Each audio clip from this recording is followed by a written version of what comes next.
এগুলো ভালো করে আমি এইভাবেই ঘেটে নিচ্ছি। এই যে খোয়া কিনে নিয়েছি, নারকেলের এটা আগেই বানিয়ে রেখেছি।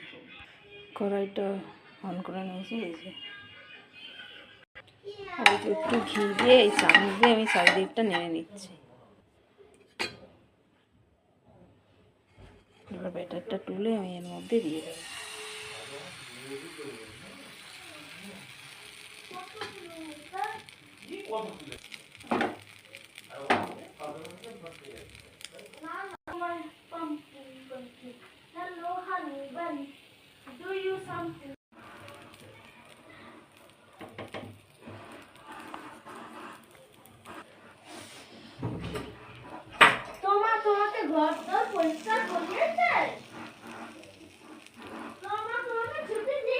ছুটি দিচ্ছে তোমার, বলছে নাকি, আমি বলছি নাকি তোমার মা তোমাকে